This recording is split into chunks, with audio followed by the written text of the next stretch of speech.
You're listening to Talk Star Wars, a proud member of the Star Wars Commonwealth Podcast Network. Check us out on the web at starwarscommonwealth.com and take your first steps into a larger world.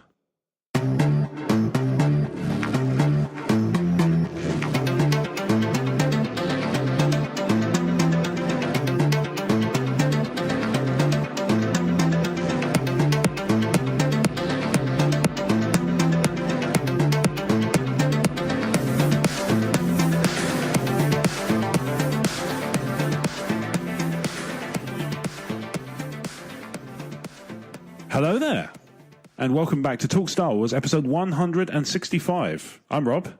And I'm Brad. Hello there. Hello, how are you doing? I'm doing well. How are you? Yeah, I'm good. Good. Excellent. Yeah. Pleased to hear it. So this one... That's the kind of reserved, mild-mannered you can expect for a British reaction to Star Wars Celebration. It was all right. Yeah. Queuing facilities left a lot to be desired, but, tutting was of highest quality. Yeah. But that was my main takeaway from Star Wars Celebration, was the amount of whooping and cheering that went on from an mostly American audience. Yes. And I was just reminded of a time... Michael Jackson booked out the O2 and he was going to do like 50 dates in a row, which obviously sadly never came to be, but that was the plan. I caught a radio interview with the guy who got the first ticket for that run of shows, and it was just the British radio journalist went up to this British person to go, "Oh, you've just got the first Michael Jackson tickets. How do you feel?" And if he was an American, he'd have been whooping and hollering and throwing his Stetson in the air and firing an MP5 into the ground. He'd be having a wonderful time. But over here, it was, "You got the first tickets to Michael Jackson. How are you feeling?" Yeah, it's good. Yeah. That was it. That was it. yeah, exactly. Like it's in his head, he's really thinking, "I'm going to have to park." Yep, exactly. He's like, "Well, I'm going to have to get the train, and that always sucks." And it's I know what you mean. We are we're much less outgoing people when it comes to reacting to things. Post-colonialism, we're very, very much not as outgoing as we used to be. But the one that typified it for me was: did you see the I think it was the Rock and Roll Hall of Fame, and the Cure were inducted. And the journalist, for those who haven't seen it, this journalist walks up to them and goes, "Oh, the Cure, here we are, Robert Smith, the Cure. You've been inducted into Rock and Roll Hall of Fame. How excited are you?" And he said, he turns around and instantly goes, "Well, not as much as you, clearly." Sort of words to that effect. Yeah. Fantastic. She says, "Are you excited as I am?" And he goes, "Well, from the looks of it, no." Yeah. And it's just pure goth. It was amazing. It's brilliant. But that's, obviously we could, if you want to listen to robertsmithreact.com, then, their podcast is available. I don't know if it's available, but probably maybe we should do it. I don't know. You no doubt came here to hear us talk Star Wars, and more specifically in this case, Star Wars Celebration, which it was certainly an event that had a lot of things. Absolutely. What was if you could take away one bit of Star Wars Celebration, just list one bit as your favourite bit, what was it? I'll tell you what it was. We're gonna talk about it. But it was the moment between the first play of the teaser, and the second play on the panel at the end of the panel. So they played the teaser. A thing happened, and then they played it again based on the thing, and I loved that because it was so. Everything up until that point felt a little bit more reserved, a little bit more reserved, a little bit more by the numbers, a little bit more stilted, because they're obviously being very careful and things like that. That was the first time that had been, just unveiled. Yeah. And the way they did it, and like I say, we'll talk a bit more depth about it in a minute. Yeah. But the way they did it, I just thought was superb. Just so well done. And they, you could tell that the person who was there doing the thing was having such a good time in that moment, and they were so happy about it. Yeah. How about you? Mine was. I think after Celebration, I was really looking forward to tonight. Okay. I was really looking forward to coming on to talk Star Wars, and for the first time in ages, not having to talk about the last Jedi. It is a nice thing. This is true. Yeah. So it's definitely an upside, I would say. Yes. Now, obviously, given that, we're talking about episode 9 in some depth, so there is going to be a chance that we're going to touch on episode 8 because it's a thing that happened before episode 9. So on the plus side, we're not going to have to do any deep dives. We're not going to have to do anything like that. There's no need for it this week. There is stuff to talk about. I can acknowledge it exists. That's fine. Yeah. And we're allowed to criticize. That's fair. Yeah. We are constructive. We are constructive in our criticism. Neil, Mr. Positivity Lowry, would not be on our side if we weren't. It's just that simple. Absolutely. He is just not that way wired. He will not stand for it. Supreme Chancellor, we are for the big. Exactly. And ultimately, we shall carry on with the big.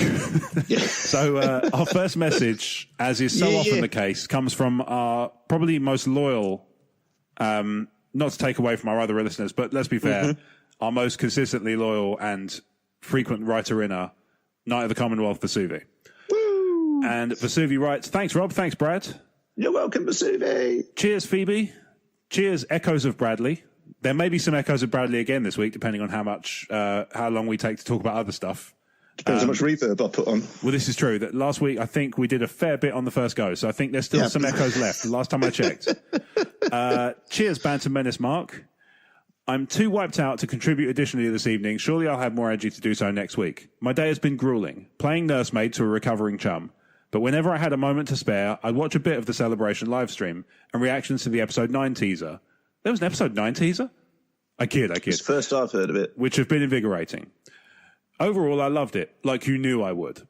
Yeah. My favourite moments were that Leia's theme was used and that the medal from the Yavin 4 ceremony was shown close up. I also found it amusing that 95% of the folks I saw all exclaimed, ooh, when Rey did that backflip over Kylo's revamped TIE silencer. I made that ooh sound very... ooh. Yeah, it was... My least favourite aspect was that all of the titles of the sequel trilogy begin with the. That smacks of laziness to me, but it's only a minor gripe. Rather. Yeah, a little. Yeah, but she admits that. She acknowledges it, so that's fine. In sum, I'm so excited to see how the makers wrap up the saga and what follows. I'm even more psyched to hear what Rob and Brad of Talk Star Wars thought of our glimpse of the rise of Skywalker. Lay it on me, Vesuvi, Knight of the Commonwealth. P.S. I thought during the episode 9 panel, the new Resistance ally was called Cloud, but apparently, according to Wikipedia, his name is actually Claude, unless it gets revised eventually. Yeah, so this one was touched on in the actual panel itself. They showed, in that sort of faux poster that did the rounds, they had that sort of weird looking creature that looked like almost like a big gran that had melted a bit. The one that looked a bit like Miranda Hart. Like you could see her doing the voice, perhaps. Yeah. Okay. Yeah. On the Foster. On the Foster, there you go. Nicely done. I like that. Embrace contractions. We are for the contracted big.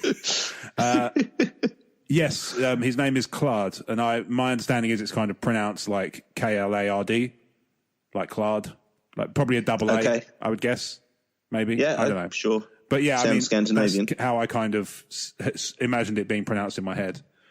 Yeah. Which is not how pronunciation works, I realise, but at the same time, that I only heard it the one or two times JJ said it. So, do you want to talk about the teaser in brief first, or do you want to move on to another question? No. We can run through that. Can I just pull up something Vesuvi mentioned?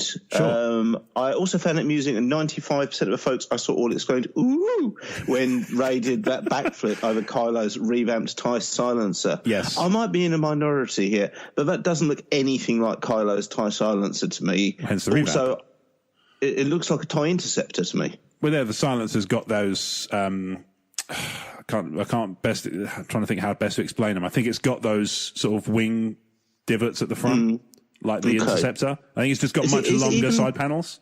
Is it even Kylo Ren? Because it looked to me like it was edited to give the impression it was Kylo Ren, but it might not actually be. It might well be a misdirect, yeah. I mean, it might be a Knight of Ren. My takeaway from it was it was anti-interceptor or one of the Knights of Ren in their own ship rather than actually being Kylo himself. But could be. Yeah. I might be wrong. As mentioned on previous episodes, I am a pillock. It's we don't see the face. We just see black gloves and hands at the controls, and that's about it. I think so. Yeah, could be Lando. That would be a misdirect and a half, I feel. It'd be a twist. It would be somewhat of a... Yeah, it's that would be a wild one, I feel. Maybe Rise of Skywalker is actually, a bit of a Blue Harvest, and a real film is called The Rise of Calrissian. I suspect at this point the title is unlikely to change, but you may well be. What a twist! Yeah, it would be a hell of a twist if they managed to get that one through the through the cracks. Yeah. So my impression was that it was the silencer. Okay. But I could be wrong. And, obviously you only see it kind of off in the distance, moving very quickly past and very briefly as she does the flip towards it. Very briefly. Isn't the TIE silencer of the cockpit not the same as a TIE interceptor, though? I don't know if do you see the cockpit? I'm not even sure. I thought you did. I think you might be right, but let's have a look. It was only when I started reading and hearing other people's reactions. Yeah. That of people saying it was a TIE silencer, because I just saw a TIE interceptor. Yeah. I don't know off the top of my head. Okay. I have a picture. So I don't know how well you can see this, but I will bring it up for you now. This is the kind of thing I probably should have done. Oh, well. So that's the ship there. Yeah, it's not quite an interceptor, but it's not quite a silencer either. Yeah, so it may be a revamped one. It may be a different ship that's kind of like, sort of tangentially related to Kylo, so maybe it's a Knight of Ren or somebody like that. One of the interesting things I saw, a theory doing the round. So obviously, we'll kind of break down the sort of the gist of the trailer, the teaser. So the starts off with Rey on a desert planet or a desert in a desert, and it's got Mark Hamill's voiceover, Mark Hamill voicing over, saying, 1,000 generations live in you, and everything like that. It's all up to you now. This is your fight, and stuff like that. Yeah, and then you hear the TIE, sort of the kind of the trademark TIE sound. Still one of the best noises ever. Yeah, the quintessential TIE sound of a TIE off in the distance. And she starts turning to run with her lightsaber. Mm-hmm. And she pulled out what looks like the Vader lightsaber, which is interesting. It did look like Anakin's saber, yeah. Yeah, so maybe she's fixed it. I saw someone pointed out it's not actually Anakin's lightsaber, nor is it Luke's or Rey's. It's actually technically General Grievous, because he added it to his collection. Oh, okay. Interesting. Yeah, so last one, it's technically the Grievous lightsaber. Oh, okay. So she then goes off running, and then she suddenly jumps up and backflips, and she goes over the top of the cockpit, great. And then it cuts away. We see Lando in the Falcon. Yeah. Which was wonderful, especially now that it's been memed to high heaven. That's because people are so happy to see Lando back. It's true, and he looks happy to be back as well, which is lovely. My only real grumble about that is how pathetically they've tried to dress him the same as they're doing the Solo movie. Like, some people are going to be going in not knowing it's the same character. I sort of hope they play on it for comedic effect, like him sort of, everybody kind of looking at him like he's dressed like a young man, and he's like, it still fits. That sort of, if they play something like that, obviously it's not as long as it's over the top, like, oh, I've worn this outfit every day for the last so over many years and stuff like that. As long as they kind of don't overplay it. I think something like that where they have, they tacitly acknowledge it without overdoing it could make for quite fun. Well, I think we can trust the sequel trilogy under J.J. Abrams not to be too overplayed. I'm sure he can keep it subtle. Yeah, I would hope so. We'll see how we get on. But on the plus side, we've got Juna Suotomo in the Chewie outfit, and if there's, he's superb. He is fantastic. So I think we're going to probably get some good physical comedy out of that. Seeing those two together is going to be fun. There you go. So he's obviously very keen on emulating the Peter Mayhew example, because Peter Mayhew's physical stuff in the Chewie costume is nothing sort of amazing. Yeah. And he made a point of calling out Peter Mayhew in the panel itself. So, he's definitely keen to sort of carry the torch. Well, of course, yeah. Yeah, which is, totally understandable. Fair. Yeah, totally understandable. Yeah. So, what else do we see? We do see Kylo, basically briefly, sort of, it's weird, he sort of flips his lightsaber crossguard away from himself and then just punches somebody to the ground, which was it looked very cool. I loved it. Yeah, especially in slow motion. Yeah. But like Star Wars goes close line from hell. Yeah, well, this is it, So we saw Kylo's mask being reassembled. Mm-hmm. There's been a lot of people who said it might not be Kylo's hands that's actually doing the reassembly, which yeah, I've seen some close-ups, and no, it's not human hands. No, it does look. To be fair, nobody would have predicted that he was that big underneath his Kylo Ren outfit, so he might have really hairy hands. Yeah, maybe that's why he wears gloves all the time. This is it. We can but speculate these things. Yeah. Also, we saw. So there's a question about it later on, but we saw a ship moving towards Black Spire Outpost, which we did. Yeah, yeah. It was a nice looking shot. Nothing more than that. Yeah. It doesn't really sort of strike me as anything more than that. It looks a bit like Otto Gunga. Could be. Yeah, I mean, it's not. It just had that look to it, which I think they may have taken some art direction. Yeah, I think I did. And I think the point they were trying to get across with this trailer in general was tying together all the previous movies to have something which was just kind of stylistically a nod towards the Phantom Menace. I think was intentional. Yeah, quite possibly. I mean, obviously, we'll touch on in a minute some other things they did to kind of harken back to the prequels, in particular. But we see, as I say, we get the Kylo Ren reassembly shot. Mm-hmm. The ship going towards Black Spire Outpost.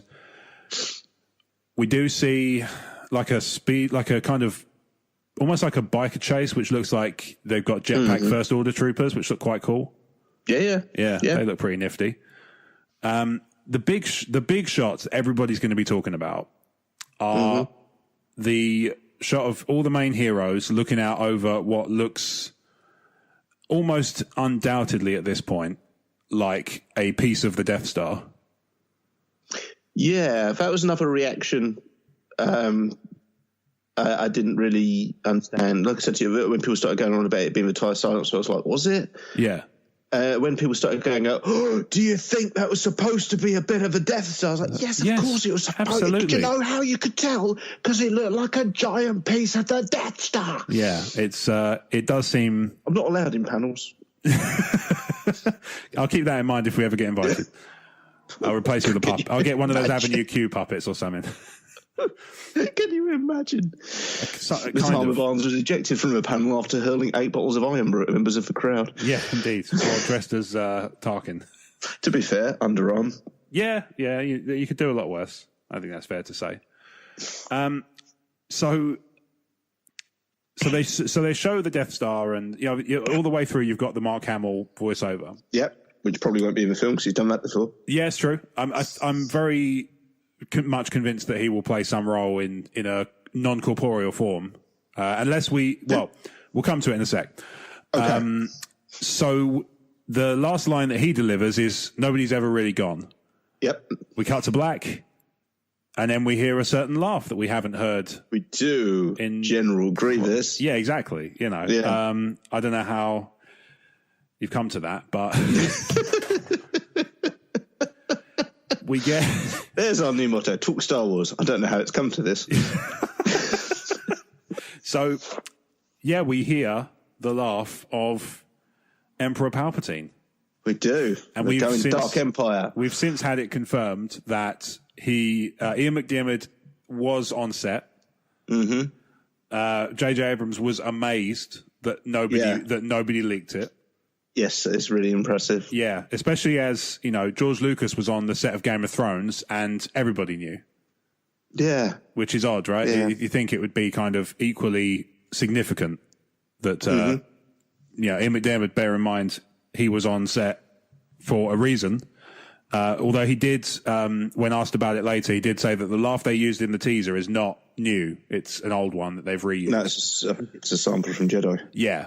So they've repurposed it, but it is designed to illustrate that he is going to play a role in Episode 9. Mm-hmm. One of the things that Lucasfilm have come out and said since then is that was always part of the plan. So Palpatine has been, earmarked for Episode 9. He's been earmarked for Episode 9, since the inception of the sequel trilogy. Okay. So makes sense. Yeah, I mean, we've talked at great length, over the last sort of year or so about how much we think was planned out and how much is kind of being, it's not unfair to say made up as they go along, because that's literally how fiction works. Yeah, absolutely. Yeah, it's, I was sitting there thinking, is that unkind? It's like, no, that's descriptive. You don't just mine it out of the earth fully completed. You don't. It goes this through is true. Several iterations. Exactly. And, so that's fine. Yeah, so they have been, we've speculated on how much of it is kind of pre-planned and how much is improvised. There's conflicting kind of information coming out of Lucasfilm that suggests to me that they're not quite clear themselves. Okay. Or at least they don't want to necessarily make it entirely apparent. They kind of, I get the sense they're kind of enjoying the ambiguity to a certain extent. Mm-hmm. I don't know if you saw this, but there was a lot of discussion about so they asked Rian Johnson especially, how would you feel if JJ retconned Rey's parentage? He said, that's fine. Yeah, of course it is. Yeah, but the point is, why do you care? Yeah, exactly. He's like, that's fine. He's excited to see what JJ's doing, and he made it very clear on Twitter in the aftermath of the teaser that he was so excited, as were most of us. He got paid to do his job, and he did it, and other people can build on it. Or just, I really feel it would invalidate the warranty on his glass house if Rian Johnson then went on to be upset about people disregarding the plot threads he left behind. Yeah, I take your point. Yes, it's fair to say.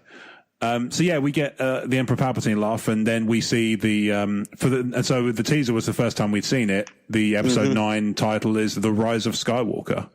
Yeah, it's, as teasers go, it's fine. I think it's one of the stronger ones. Oh, really? Yeah, I think. Well, one of the reasons I say that is because I don't feel like we knew.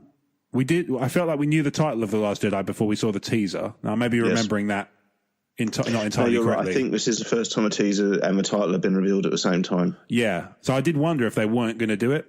Yeah. just have it say episode 9, but, and then reveal the title later, which would have been fine, ultimately, because we still got a teaser. Yeah. And I'm sure there would have been, people would have been disappointed, but I think ultimately they still would have been okay with it in the long run because they got a teaser. Anything they could have done would have disappointed that crowd. That is true. That crowd is a concentration of the most involved of like-minded fandom. Yeah. That is fair. Yeah, that's fair to say. So, The Rise of Skywalker. Yes. What does that evoke to you? It gave me goosebumps when I saw it come up on the screen because it was so contrary to everything else I was expecting. I was convinced that it was going to be about balance of the Force or something like, I think I've said numerous times in episode, my prediction would it be balance of the Force, unifying Force, some kind of title like that. And they went for a much more optimistic title. Yeah. Which then raises a question of which Skywalker they're talking about, or is it all of them? Well, this is the thing, isn't it? It could be the bloodline. It could be Anakin. It could be Luke. It could be Ben. Yeah, there's all sorts of. But then Ben would be the thing is, Ben would technically be a Solo or an Organa, but he is a Skywalker in bloodline terms. Yes, so it's all a bit like that. But that's one of those things that they probably wouldn't have. I suppose they've never actually addressed it, have they? They've never actually mentioned his surname in a film. So I guess they've got around that problem without even trying. So nicely done. Yeah. I have to give them kudos where it's due. But in terms of, I hope it's Luke, but I'm probably wrong. I have a sense. So there's been a few speculations about this as a misdirect. Because obviously the trailer, the teasers and trailers are fond of misdirect. In the run up to episode 7. Everything was pointing towards Finn being the Force sensitive. It was very cleverly done. Yeah, absolutely. And I think that was one of the reasons that the action figure situation around the time of the film was so bizarre, because you couldn't get a Rey doll with you couldn't get a Rey figure with a lightsaber, but it was actually a toy was a spoiler based on the way they'd done the teasers, which is very unusual. You don't often get that. It's a weird. You'd never have got that. Can you imagine now how under wraps Maul's double-ended lightsaber would have been, and yet 20 years ago it was front and center of the trailer? Yeah, well, there you go. You know, it was everywhere, and you know, even something like there being a double lightsaber fight, a 2-on-1, would be the kind of thing they'd leave out, or they'd touch on it. They'd maybe they'd just had the scene where he sort of, you know, they're running towards the door and the door opens. Yeah, like you say, they may have held off on the double-bladed lightsaber, or they'd have ignited one half and then left it, and then people would have started going, "That looks like a double." You know, the way he's holding that's weird. Like it's going to be a double blade and all that sort of thing. So it would have set the rumor mill ablaze, which that poor mill is just put through, isn't it? Every year, people just burn it to the ground. But it's so. There's been a lot of talk about the misdirects of, you know, of the new Star Wars films and how they've kind of thrown people off the scent and very much deliberately in the way they've done stuff. I saw an interview with J. Abrams said something quite strange, which was it was along the lines of, it is kind of a vague and title kind of intentionally, but I think once the fans have seen it, they'll understand what the title is all about and why it's a perfect title. And I just have to say, that's what titles are. Yes. That's how titles work. Sure. I mean, certainly every Star Wars movie, the title makes sense once you've seen the film. Yeah. It just seems a very strange thing to have said to me. So do you kind of take from that there's more to his statement? Or because from there I sort of went to, once the title makes sense, in so much as there's been one of the things that people are talking about with misdirects is in, I want to say, one of the Thrawn books, he refers to the Jedi as Skywalker, the people who can use the Force as Skywalkers.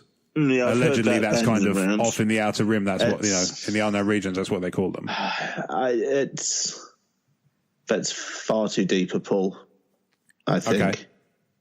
Could be. I mean, they can touch on it. They could touch on it in dialogue. Maybe. I find it hard to believe that J. Abrams was influenced by or working alongside Timothy Zahn on a Thrawn novel. It seems a very odd place to put that foreshadowing, if it is the case. I agree. It does seem like an odd one to drop in there. But one of the other misdirects I heard, which I actually quite like the sound of, is the idea that actually one of the people involved in the last, you know, in the fight versus the big bad will actually be Kylo. And it will be, the way I saw it read and kind of understood it was not so much that it was about misdirect, not so much about redemption for Ben, but it was about them uniting to take out a bigger bad, a common enemy, and that Palpatine might be that person, or Palpatine's spirit, or whatever you want to call it, like however that plays out. I am curious. We know for sure Ian McDiarmid is in this film. Yeah, so therefore it's a logical assumption he's playing Palpatine. Yeah, Sheevy. Old Sheev. Yeah, someone pointed out actually it's kind of telling. It was obvious in hindsight Palpatine was going to be significant, because basically the first thing Disney did when they took over the new canon was give Palpatine a first name. Yeah, I mean that's true. Yeah, I don't necessarily know that it needs to be. I think they could have done this without that. Maybe, but it was kind of just a bit. Okay, yeah, they did. Like, that was one of the first things they did, was give him a bit more substance. Touch, it's a stupid name, but you know, only because it sounds like Steve. I've no problem with any Steves, but it's not a very Star Wars sounding name, is it? Palpatine, exactly. From Naboo. Are you doing an evil voice? But no. Why couldn't you have been Turbus Palpatine or something like that? Why not? Right? You know. Yeah, that's a much better name. Exactly. I think that's fair to. I think there's. I can think of at least 3 people who would agree. Yeah, me, you. Yeah, Turbus. There you go. 6 then. Yeah, Carlos. There's. So we know McDiarmid is in this film playing Palpatine in some form. In some form. Yes. I don't know what I want them to do with that, because I don't want him back alive. No, because that completely invalidates Vader's turn at the end of Return of the Jedi. Yep. As a Force ghost, maybe I could swing that a little more, or a holocron recording. Yep. But anything else is going to be too Dark Empire, and Dark Empire has not aged well and is really, really quite goofy. Yeah. I did read somebody proposing that maybe what they're looking for is some information or some some location of a weapon or some sort of, there's a MacGuffin that they're basically searching for that's connected to Palpatine, and where they're going to look for it is the wreckage of well, they haven't clarified whether it's the first or second Death Star. My guess would be the second. If it's Palpatine related, then yes, I would agree. Yeah, because if it's got any kind of tie to him on a spiritual level, which is, if you wanted to go down the spirit route, that would be how you'd kind of have to do it. Yeah. Then the second Death Star is the only one that makes sense. Otherwise, you're going to get Peter Cushing wafting in. And that just raises more questions. Well, we've got the CGI file. We thought we could just use him again. Yeah, and then you get the ghost of Ben Mendelsohn approving at the end rather than... Yeah. I should say Krennic, not Ben Mendelsohn. He's not dead. No, just Ben Mendelsohn in his street clothes. Yeah. I don't want to do that. I don't like What do you guys want? Yeah. Can I help you? I mean, I'm doing promo for something over here, a different film, but that's fine, I guess. Yeah. So that's the There's a couple of bits I've heard about with the concept of misdirects at the kind of core of it, and one of one of them was that they would kind of join forces temporarily to achieve some common goal involving Palpatine or thereabouts. The other one would be that they were all looking for a MacGuffin. The MacGuffin is Palpatine related. The MacGuffin is potentially on the wreckage of the second Death Star. Yeah, I mean, it's tough to predict what the big bad's going to be, because part of me doesn't want it to be Palpatine, because, as I say, that undercuts Anakin's arc. Yeah. Part of me doesn't want it to be Far Outsiders or Chiss Ascendancy or anything like that, because it's far too deep a pull. Yeah, it's too late to bring him into the game. I don't want it to be something brand new, because it's too late in the saga for that. So I don't know where this is going. Yeah. And I will say, one of the sequels, I was born in 82, so growing up, I've always known the trilogy is complete, really. Yeah. And for all through the prequel trilogy, we knew where it was going. Yep. We knew how it had to end. Yep. This, I genuinely don't know where it's going. Yeah. And I have since going into Force Awakens, I had no idea what direction it was going in. No. And that's something like, probably Vector Prime, New Jedi Order and Legacy of the Force was able to do that kind of stuff. But I'm really unimpressed with the movie's ability just to leave me going, man, I've got no idea where this is going. Yeah, which is nice, right? I mean, I'm sure it's absolutely a positive thing. Yeah, over the coming months, I'm sure we will go into some depth about some of the different, I'm sure listeners will have lots of questions about these things. Yeah. And over time, we will no doubt hypothesize about various different scenarios, but that's a good word. Yeah. One of the ones that crossed my mind very briefly, and it was gone as soon as it was said, but I'm going to drop it in anyway, because you never know. Ultimately, one of those nice things, back into the right place. Sometimes you get to drop something and then it's just a throwaway thought, and it turns out to be Galen put the floor in the Death Star, and you get to act really pleased with yourself for like a week. Yeah. Which I did, because that happened. Yeah. And one of the things that crossed my mind was that that rise is not just a word for ascendancy; it's also a geographical term as well. Okay, so it's like a hill. Mm-hmm. So I wondered if maybe it might be a location rather than, say, a concept. I don't necessarily think that's true, but it was a passing thought that crossed my mind. So I thought I would, It's a long bomb, but sometimes those pay off. Yeah, sometimes. I mean, ultimately, the title, The Last Jedi, was not about Luke being the last Jedi, even though that was what we were led to believe. It was about he's not the last Jedi. Yeah. So it ended up being the complete opposite of that. Mm-hmm.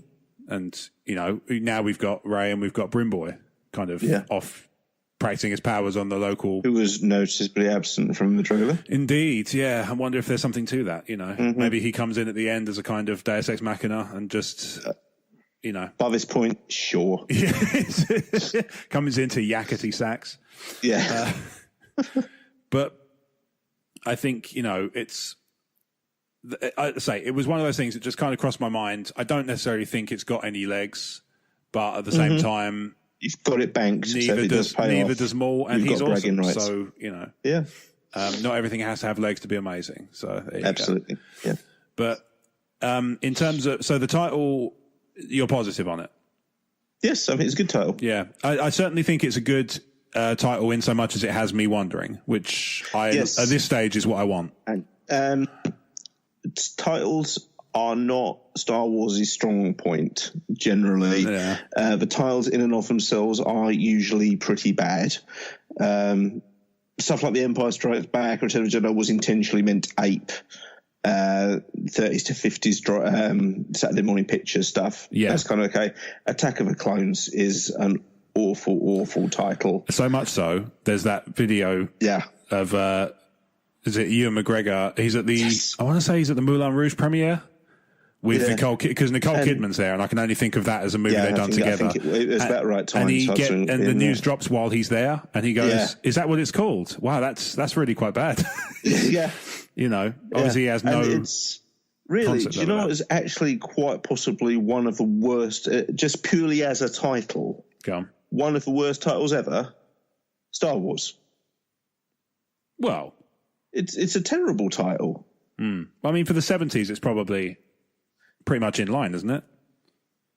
I guess so. There was a lot of stars and wars going on in the 70s. Yeah. I mean, you know, if you think about... I've always thought it's a really clunky, horrible title, but it's such a part of pop culture, you don't even notice that anymore. I guess it's kind of... I suppose it does its job in so much as it's pulpy and kind of swashbuckly, like a Flash Gordon style... You know, it's not a great title, I don't think. But maybe I'm in a minority. Well, quite often am. With being a pillock and all. I would be inclined to disagree that pillocks are the minority in certain circles. So I think it's fair to say, depending on where you are and what you're doing, you might be surrounded by them. But ultimately, that's not necessarily a bad thing. Sometimes pillockry is not the worst. Yeah. That's a good word. Let's move through another question and see if we can kind of keep... Yeah, okay. So the next question comes from Mark, a.k.a. the Banter Menace. We heard from him last week. Okay, we did. Well, hello. We meet again at last. Hello. Hope you're both very well. Yeah, I think so. All right. Yeah. Yeah. So much to talk about. A big week in Star Wars world, but I'll keep to one point and address the Emperor in the room. I love it. Yeah. When I watched the trailer, I was shocked. I only watched it a further 50 plus times, including all the fan reaction vids. My poor wife has also seen it about 20 times. And she's rich. Great trailer, great music, and lots to discuss. So excited to hear the Emperor's laugh. Did this mean he was back? Has he been pulling all the strings across all 8 movies? Is his spirit trapped in the Death Star? So many theories and boundless opportunities. However, watching Star Wars Celebration, Ian McDiarmid said that laugh was not specially recorded and just an old one, and it's just out to tease and we shouldn't take it too seriously. Yes. So now I'm thinking it's just a clever tease without much substance. Hope not, though. Final point. Force Awakens ship leaving Rey behind. Do we see it in the teaser? Thoughts? No, I thought it was an A-Wing. Yeah, let me just tell you what, I'll round this off, actually, because there's no more questions, and we'll just talk about that briefly. Okay. All the Ahmed best. Great to see him. Shame we didn't see Ewan or Liam, though. May the Force be with you, the Bantam Menace. They're far too busy and successful. Well, they are, but at the same time, you know, Ian McDiarmid was there, and I think ultimately he should be, if he's not already, he should be drowning in voice work. Yeah, I think he's mostly, I might be mistaken, I'm under the impression he's mostly a stage actor. Yeah, it could well be. And, you know, a lot of the really good ones start off that way. Yeah, I'm going to be proven completely wrong now, obviously, but that was my impression I was under here. Well, you know, that's been known. I mean, that happens to all of us at the best of times. In fact, at one point, people used to delight in writing me corrections. It was almost like we would sort of time it on how quickly after the episode drops will somebody, well, actually me. He's done some, like, he did a lot of TV work in the 80s and 90s. Yeah. But most of his films are Star Wars films. Yes. Yeah, I think that's fair. With a few other good ones as well, but his work in theatre has an entire section on Wikipedia, so I think I'm right. That seems fair to say that he's almost certainly, at least if not famous for it, then has a decent body of work. Yes, absolutely. Yeah. There's no doubt he's a great actor. Oh, totally, yeah. I mean, there's no argument there whatsoever. So yeah. Have you ever seen a film called Dirty Rotten Scoundrels? Yes. Isn't he great in that? Yeah. He is. Yeah. That's a good movie. If you ever want to see Emperor Palpatine in a comedy of Michael Caine and Steve Martin, that's a good one. Yes, indeed. It is a rather good movie generally. But like you say, it's an odd it did take me a couple of seconds to go, is that? Yeah. I know what you mean. Is this canon? Yeah. And no, the answer is no. I looked into it, and no, it's not. But yeah, he's in Dirty Rotten Scoundrels as one of their butlers. Yeah. I think it's Steve Martin's. No, Michael Caine's. Maybe we can do a commentary for it. I don't know. It does seem like an odd. We were just talking about weird deep cuts to pull from Talk Star Wars doing a Dirty Rotten Scoundrels commentary track. Maybe if it had another Star Wars actor in a decent sized part, that would be one thing. But you do kind of get off into the realm of the tangential if you're starting to go, okay, well. Well, if people, that's kind of setting a precedent now. We can do movie commentaries of films that have got more than one Star Wars actor in. That is an option available to us. I think probably something more sensible to aim for would be to do one commentary of perhaps a Star Wars movie. Dirty Rotten Scoundrels was directed by Frank Oz. That'll work. Yep. Yeah, okay. Good enough for us. Yeah, good enough for us. It's directed by Yoda and stars Palpatine. Yes. It's difficult to argue with anymore. Indeed, yeah. Dear me. So it's where was I? The ship. I have literally no idea. The ship. The A-wing. Yeah, I think it's an A-wing. I can see why people using the two shots that it's kind of side by side. I can see why why people have got there, because you've got the little outside the engine. You've got a little kind of strip that goes horizontally along. Yeah. On each side, and that's like you see in the ship. Yeah, there are guys out there who are like so into just the ship side of Star Wars. Yes, you've hung out with my dad on more than a few occasions. His little party trick is he can see a plane in the movie and he can tell you what it is. Yeah, straight off the bat. Because that was his thing when he was a kid, and he's just kind of remembered it. Yeah. There are people out there who are super into the fighters and capital ships of Star Wars and will memorise all the info about it, and that's the side of fandom they're into, and that's fantastic. Yes. There are guys. What I'm trying to get at here is there are guys who will be able to identify these ships much better than I can by picking up on the shape of the fuselage or something. Mm-hmm. To me, I think it's an A-wing. Yes, I agree. And I think the confusion is caused by the fact that ship in Force Awakens looks a little bit like an A-wing. Yes, I think you're right. I think also, to extend on that as well, I think that the shot that is used in the side-by-side is not the clearest shot of the ship in the teaser. Mm-hmm. I think there's a much clearer shot that does make it look very much like an A-wing. Yeah. I'd have to go and look for it, but shortly before, if people want to look for it in the teaser, that bit where you've got the ship, shortly before that, because that's kind of that shot that's being side by sided is kind of in the tail end of the ship's arc. Towards the beginning, it seems to me like it's significantly clearer. Yeah. But as I say, I may be wrong. I'm not a specialist in these things. My area of expertise has never been the ships. A thought has just occurred to me. Shoot. The ship at the opening sequence, which some people seem to think is a TIE Silencer, and I'm pretty convinced is a TIE Interceptor. Right. Kylo Ren's TIE Silencer, I've just looked it up. The cockpit is very much more angular. Okay. And forward and blunt. Yeah. Whereas the one in the trailer is very much a ball TIE cockpit. Mm. So it may, like I say, it may be a Night of Ren that they've all got kind of ships on a theme. That was what I was considering. What's just occurred to me is, what if he's modified his TIE Silencer to look more like Vader's? Yeah, I mean that's also a possibility, because he's very much keeping with that. I've not thought it through, and the look. Yeah, I mean, I think that's totally. It certainly works with the character we've been having presented to us, and it would be like Jabrams to pick up the Vader thread that was not explored further in Last Jedi. It wasn't really. It's not been named. Yeah. There wasn't really so much of an emphasis on that in Last Jedi, whereas with Force Awakens, it was mentioned multiple times. Mm-hmm. I agree. So I can see that being the kind of thing that JJ might bring back. Is that kind of is that Vader fanaticism? So you might see him don the mask again for that reason. Yeah. And I tell you what, if the in the teaser, obviously they've got the sort of the resealing process of the mask. If it's still got all those kind of scars and fault lines in it after it's assembled, that will look so cool. Yes, I agree. Oh, man. Something we skipped over, actually, Rey's outfit. What about it? Brilliantly white. Do you think it's supposed to echo Luke's outfit from A New Hope? No, I think it's more... I did see somebody today that put up a picture of Padme, Leia, Rey, one from each trilogy, and they're all wearing quite bright white outfits.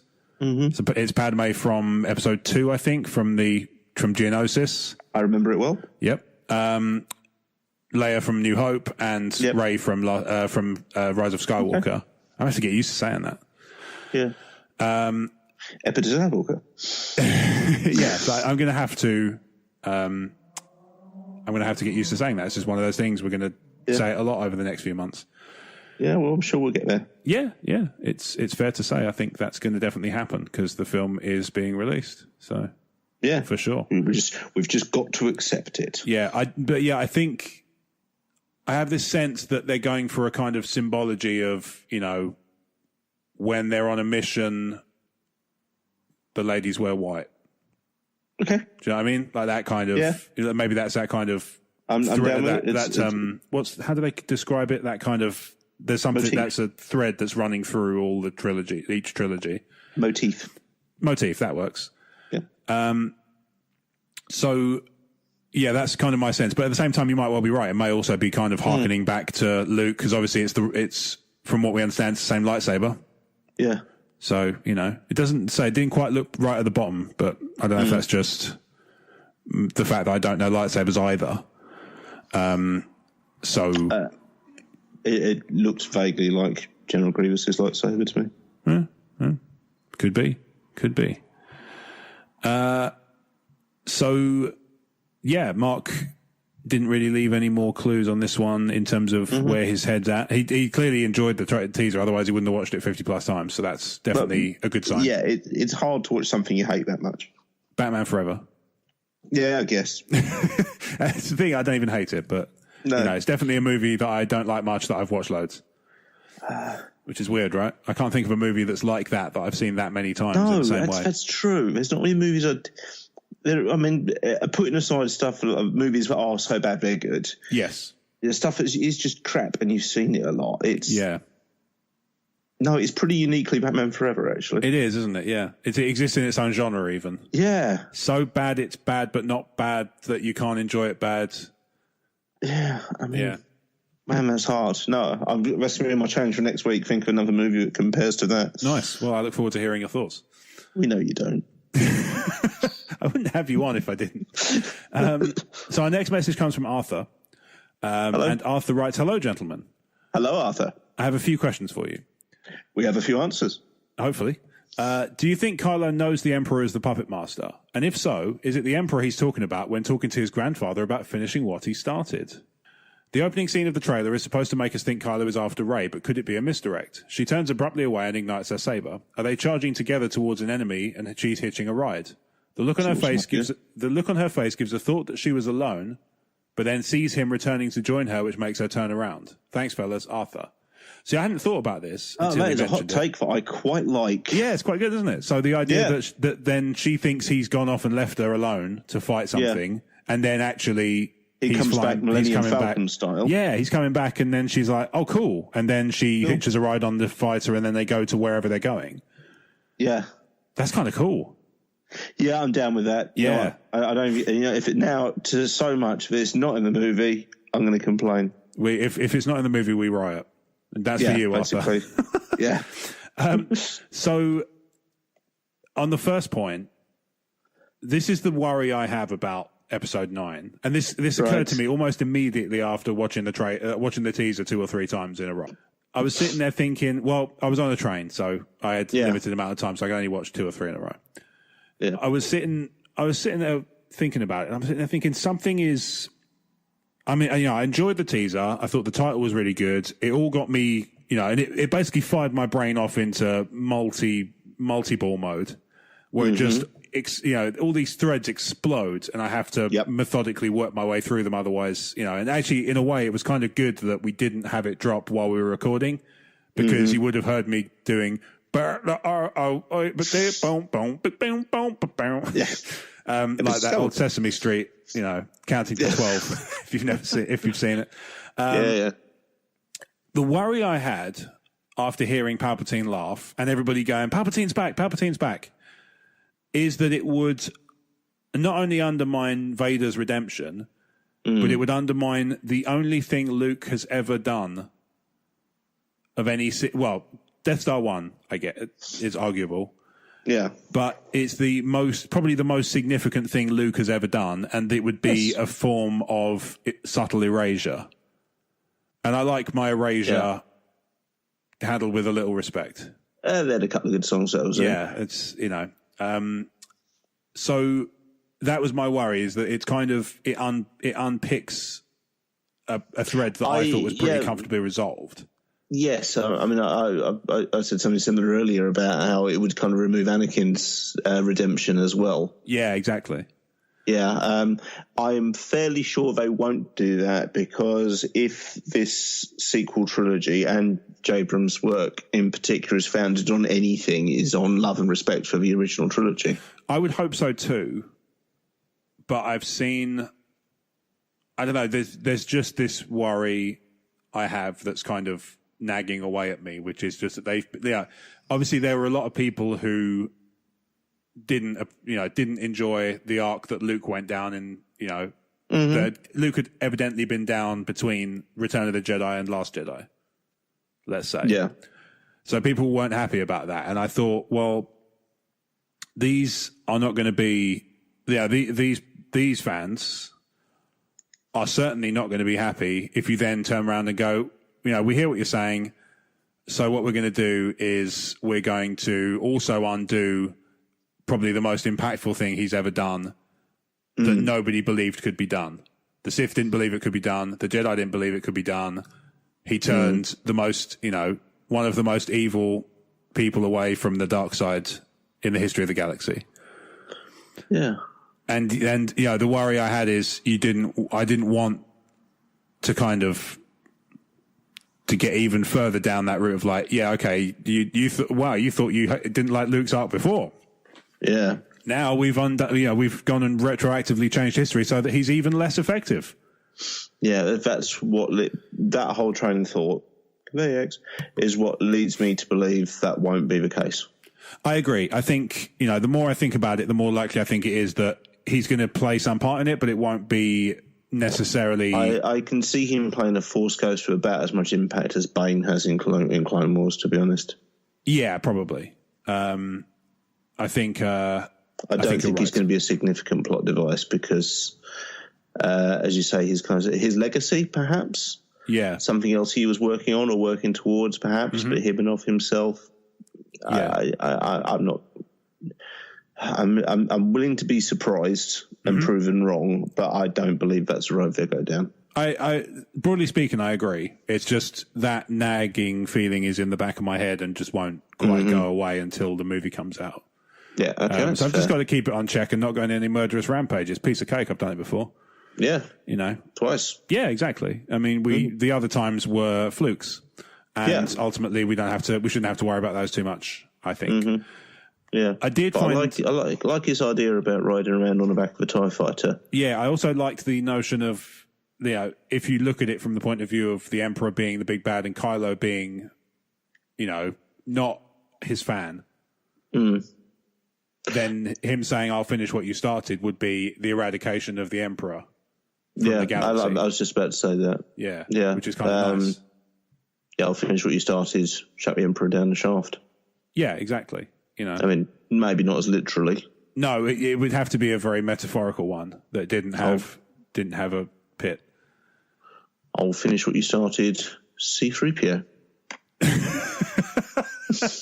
If that ends up being what it is. And he's the reason that C-3PO has no longer got the red arm. Yeah. Just slaps Sebulba across the face. Cheska Sebulba. Oh, what now? I've lost everything. So Arthur, a couple of really nice ideas there, and I would be happy to see those manifest themselves in the flesh. The only thing that would not make me happy is twofold. I didn't think of them myself, and I like being surprised. Yeah, so, if it ends up being exactly as you predicted, then that would be the only downside, I guess, is that somebody else predicted it and it didn't surprise me. So it goes. Such is life. You hear so many predictions, one of them was probably going to be right, especially if you ask Joe Abrams. Totally. And ultimately, as the French say, such is life.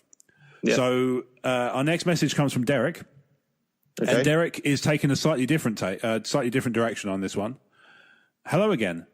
You may need to dust off the therapy couch. So it's pronounced? Yes. Okay. Yeah, that probably is why you're not allowed to practice anymore.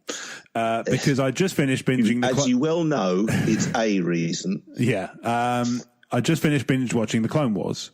Then I chased that with Dark Disciple by Christy Golden. The impact was jarring. Okay. Maybe that's what Luke did on Ahch-To, because I now completely agree with his conclusion that the Jedi had to end, at least as they had been constituted. I'm only half joking, which in itself is more troubling than I care to admit. And since you guys are the ones who suggested I explore more off-screen content, it's only fair that you fix me. Yes, I'm a fully grown adult, but the inner child in me has always identified as a Jedi.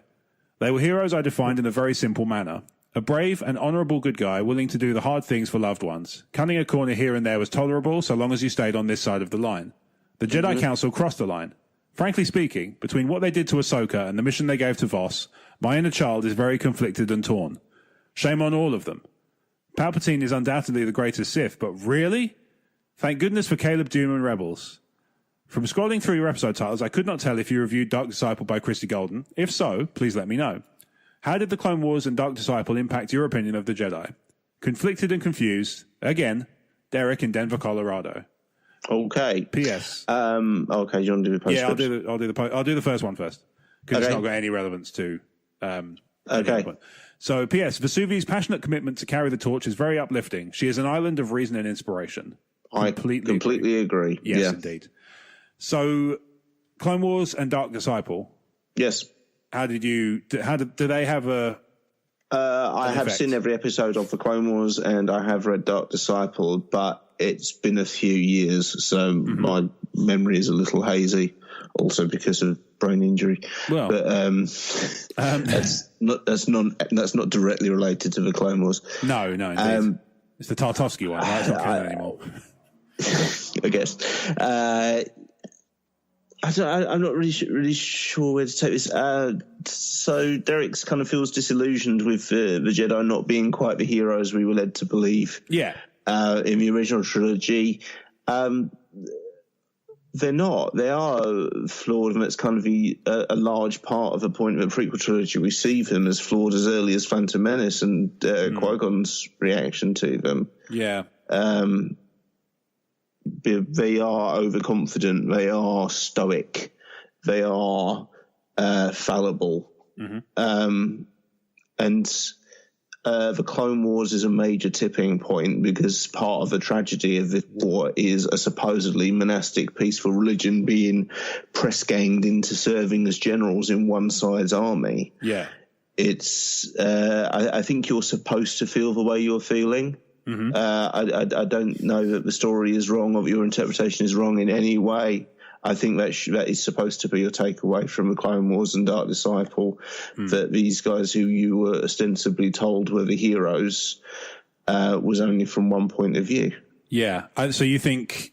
I'm pretty sure I agree, but just to kind of clarify, you kind of see those Clone Wars and Dark Disciple as kind of an extension of what we've already started kind of seeing in the overall narrative, that the Jedi are kind of painted as imperfect when you actually spend time with them rather than with the sort of benefit of hindsight and history. When you're actually in the room, they're a different beast. A recurring theme throughout the entire saga is your point of view on these things. Yeah, Obi-Wan does see, when we first see everyone talk about the Jedi in A New Hope, he does see them as this proud and virtuous order because that was his perspective on them. Yeah. Whereas Vader has a very different perspective on them because his first encounter with the Jedi Council is them completely rejecting him. Yes. And, he goes through and he passes all their tests and... Yeah, and yet... Vader, Anakin's taken away from his mum, is brought Qui-Gon's told him he's going to become a Jedi.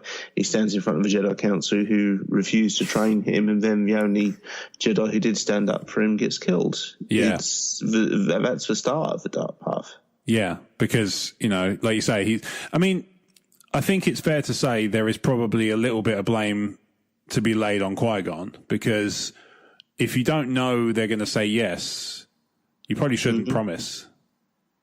It just it seems a little bit presumptuous and a bit, you wouldn't do that to a kid, would you? Like, you wouldn't do that to a kid. Not anymore, no. No, well, exactly, right. You've had your hands burnt, so yes, thus, exactly. And in literal sense with that incident with the blowtorch. But you wouldn't do that to a kid, ideally. But no, Derek, I wouldn't say feel bad. I do think that's the intent of these stories, for you to feel that way. Mm-hmm. I would agree. I think it's a perfectly reasonable feeling to have. They're not supposed to be perfect, and that's the the through line that runs through. That's the word I was looking for earlier. Yeah, I would say every time you have your conceptions or preconceptions of something about Star Wars challenged, like I say, for me, one of the recurring themes is your point of view, because obviously it's what I told you was true from a certain point of view. Yeah. From my point of view, the Jedi are evil. Well, then you are lost. Even as early as Qui-Gon saying your focus determines your reality. Yeah. These are intentionally recurring themes. Yeah. Yeah. And again, and obviously that's one of the motivating factors behind Luke wanting the Jedi to end and going off to die in peace is, that he's seen the mistakes that were made by the Jedi in letting Sidious come to power right under their noses, being kind of, rather than they're too proud to admit that their vision is clouded by the dark side. They don't want I'm sure it comes from a good place in so much as they don't want things to panic, people to panic, but at the same time, it ends up with the, imperial rule for 20 years. Yeah. And it wasn't their finest hour.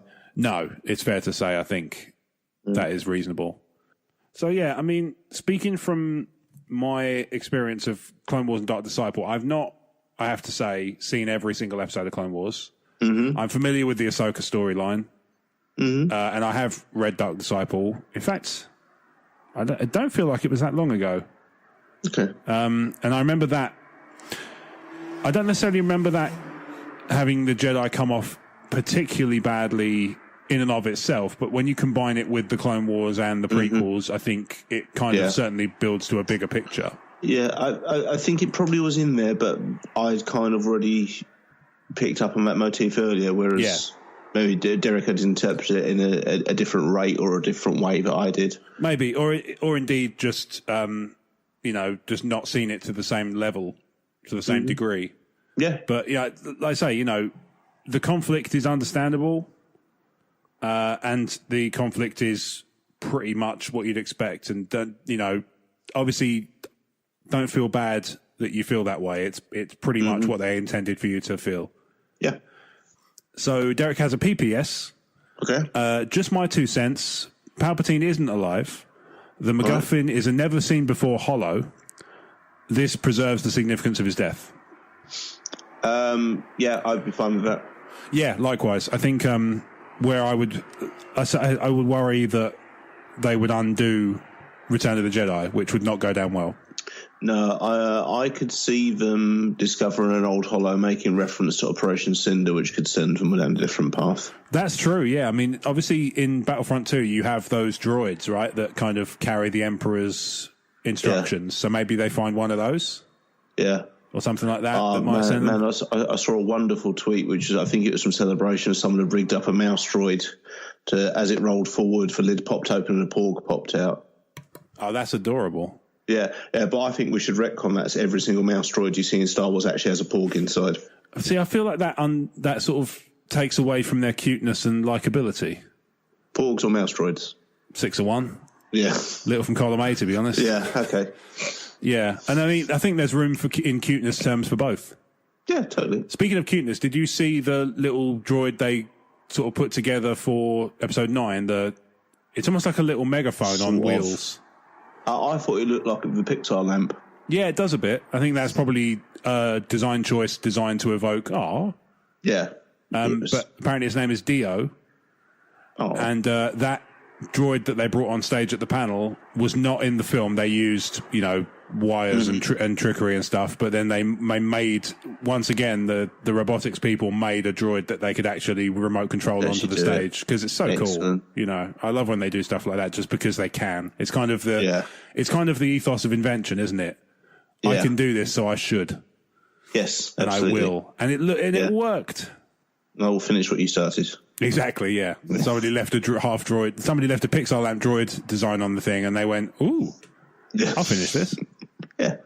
So to reiterate, Derek, don't feel bad. Mm-hmm. Ever, to be honest. Yeah, what's the point? You. Yeah, what's the point? So our next question is part of the epic question from Bradley. So this is the Commonwealth question of the month. So for those of you who haven't been following for the last couple of weeks, you can hear these on previous episodes 164 and 163. Yeah. Bradley sent an epically long list of favourite Star Wars things, and we've been dissecting and covering a little bit every week to kind of have some fun with the question, make it last as long as we possibly can. This must be the penultimate one, by my reckoning. I think we have one or at least one, maybe two more. Oh, okay, cool. I've been doing them in 5s, but I figured since this week was Celebration Week, we probably wouldn't need 5. So, depending on how next week goes, we might find we use the rest, or there may be another, 2 4s or something. Who knows? It's all good. So, question 1. Favorite wardrobe or outfit? I think the only wardrobe we actually see is Lando's one on the Falcon, isn't it? You knew I was going to do it, Rob. Yes, I know. And yet, here I am. I quite like C-3PO's red arm. C-3PO's in that movie? Man, that red arm is good. Yeah. I'm going to say, are Krennic and Thrawn's outfits the same? No, I don't think Thrawn could pull off a cape. No, but apart from the cape. They are very similar, for sure. I mean, it's very hard because there's no live-action version of Thrawn's costume to compare to, so that's very nature, it's always going to be stylized. Yeah, that is true. So it could well be intended to be. Certainly when I first saw Krennic's uniform, I thought it was a Grand Admiral's uniform. Yeah. Maybe that it's a certain rank, and I mean, it could be that it's just white tunic. Director, he's credited as in the film. He is, yeah. So the white tunic might be a certain level, and then the pins on the pins might be the thing that actually can sign the rank. So it might just be a divisional thing. The Moffs wear grey. The military wear white in the sort of Admiralty, and the people on the ships wear grey and so on, and people wear black in the service bit. I don't know. In the Sith, perfectly. Yeah, common. Exactly. So I'm going to go for film. Krennic is pretty great. He is rather marvelous, isn't he? Yeah. I'm going to go for, having said that, Han's solo outfit. It is. I don't know what it is about it. I really like it. It just really resonates for me. I really like Finn Poe's jacket.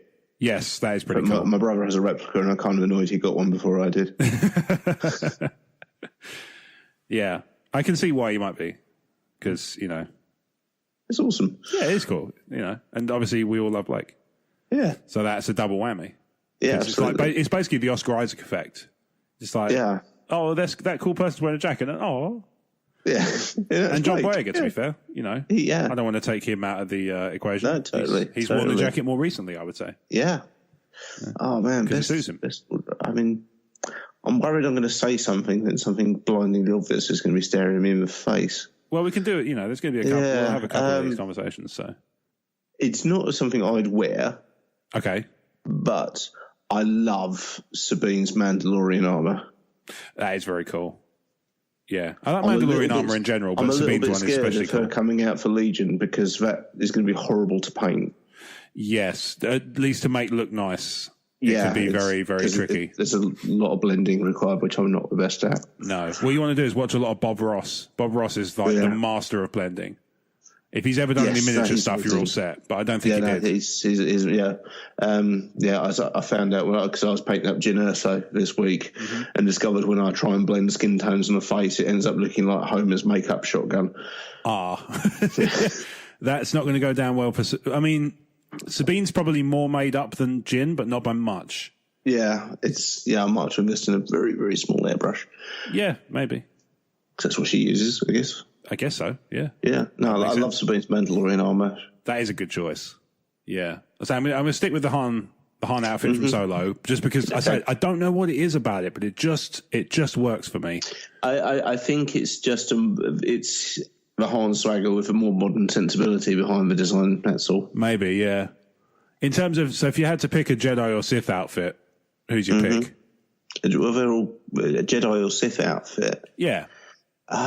Just like somebody's, maybe they've got the right colours and combo and stuff. I mean, Dooku's usually pretty nicely turned out. Dooku really puts the effort in, you can tell. He does. And a cape. Yes. Again, there's a theme. He doesn't do the robe thing. He does the cape thing. No.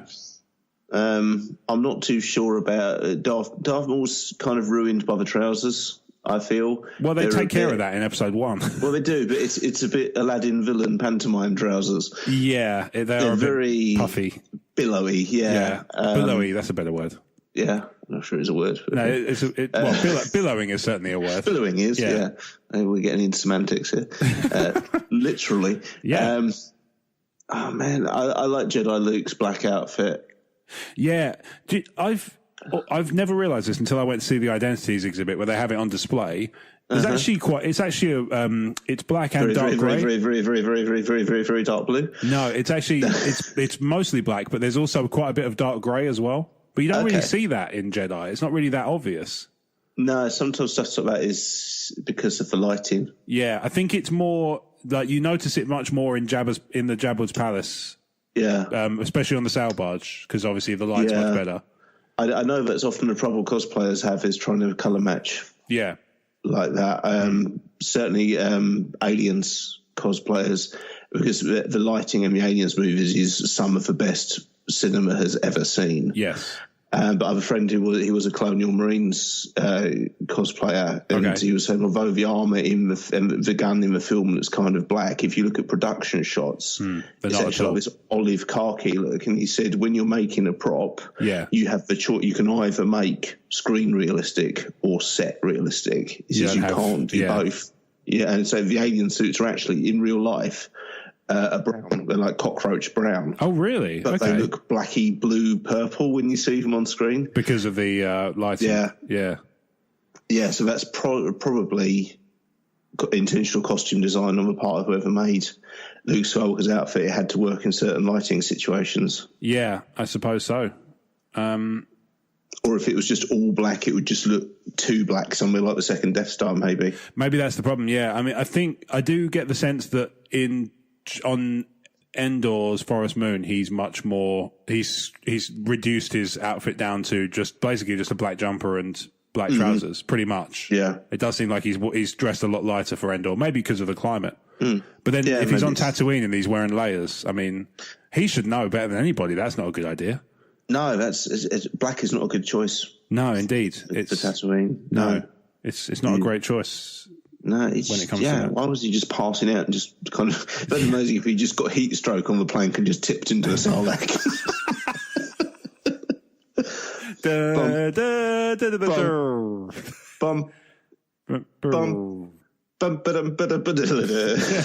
to stop there, it can't be on Spotify. Yeah, the idea that it's just... You just hear them all just kind of wilt. Which is like a Floyd Rose dive. With some really heavy like reverb on it. Yeah. For no apparent reason whatsoever. Yeah, anyway, so Jedi Luke's outfit is slightly grey. That's what that tangent was about. So we're going to say we're agreed on Dooku, right? Dooku is probably the best dressed Darksider. The Inquisitors. They look good. There's Do they? There's something quite Madonna's backup dancer about their costumes. Lady Gaga's second string tour. Yeah. They're all the sisters. Yeah. Yeah, so I do. There's some of the Inquisitor, like the Grand Inquisitor looks really good. Mm-hmm. But I take your point, yes. And the thing that I suppose the reason it doesn't bother me so much is because there's the spinning lightsaber thing, which bothers me more, like the helicopter lightsabers they do. Yes, that does seem a touch daft. There's a lot of daft things. There's a lot of stupid stuff in Star Wars, which I kind of roll my eyes at and get on with because was his place. Yeah, and that one is it's up there with the holdo maneuver and Han walking over Jabba's tail. There's just some goofy stuff I let slide. Yeah, indeed. But the Qui-Gon outfit's quite good as well. He's got quite a good, They've got quite a good general setup. Yeah. And Anakin's outfit's pretty good as well, I would say. Yeah. I suppose if I ever did also, I feel you've got to admire the Ewok dedication to only wearing a hat and nothing else. There are no Ewok trousers. Should we wear clothes? There are no Ewok tailors. Should we wear trousers? Nah. Shoes? No. I was thinking a hat. Yeah. But one that goes all over your head. How will we hear anything? I'm going to cut holes for the ears. Yes. I see what you've done. Yeah. And this is why we don't have a tailor. This is why we don't have a tailor, Barry, because you drove him away with these stupid questions. So, yeah, I think we're agreed. Dooku is the best. Is the best dressed. He makes Force the user. effort. Yeah, for sure. So, favorite Easter egg in Star Wars? Okay. There's a few, and I'm actually just trying to whittle it down in case you're wondering what all that dead air is, or you've hung up on me again. That's fine. No, I'm still here. Oh, let's just rattle off a few and see if we can think of what the best ones are. I mean, the most obvious one is the Wilhelm scream. Yeah, that one turns up pretty much everywhere, right? It's in every film somewhere. Yeah. Palpatine's theme at the end of Phantom Menace. That's a good one. That's a really good one. I used to really love that, and it's been completely superseded by the Hidden Imperial March in Rogue One. Yes. Which is just... Guys, go on YouTube and look for Imperial March in Rogue One. It's incredible. Remind me where Actually, it finish is. this episode first. Yeah, remind me where it is so that people can go and find it. Sure, 1 second. Isn't that just the best thing? It's impressive. I want a full remix of all of it. Yeah. So, for the listeners who will no doubt have heard that cut back in and go, what are they talking about? So, it's the corridor scene in Rogue One. If you look for a modification of the Imperial March, which is incredible. Yeah. Rogue One Hope track has Hidden Imperial March. So, if you go listen for that, then you'll find it and enjoy. It is incredible. Yeah, it's pretty impressive. I still think the Hidden Imperial the Hidden Palpatine is better in a way because well, it's much more. It took ages for people to figure that out. It took a long time. Yeah, that's true. And it just, I don't know. I guess I kind of like it because it's taken longer to find. It's filtered down and is more. That one is purely thematic, whereas Palpatine's march in Episode 1 is narrative as well. Yeah. Other Easter eggs. I'm trying to think of other ones. I mean, that probably includes things like Rebels references in Rogue One and stuff, right? Yeah. General Syndulla gets called over the PA, doesn't she? Yes, and then you got Chopper in there as well. I'm told Chopper's in there. I've yet to spot him. I'll just have to watch Rogue One again. Oh, what a shame. I know. How would you cope? Yeah. Dreads are hard. Yeah, it's just... these other ones. I don't think there are as many as we might think. It's hard. It is. And a lot of the stuff that... Well, I suppose Maul at the end of Solo is pretty impressive. That's a pretty good one. Yeah. Yeah. Is that an Easter egg as such? Doing that. Sorry? Is that an Easter egg as such? No, maybe it's too blatant to really be an Easter egg. It's hard, yeah. I guess. It's tricky to kind of It's got to be surreptitious, but enough that it's obviously an intentional nod. Yes.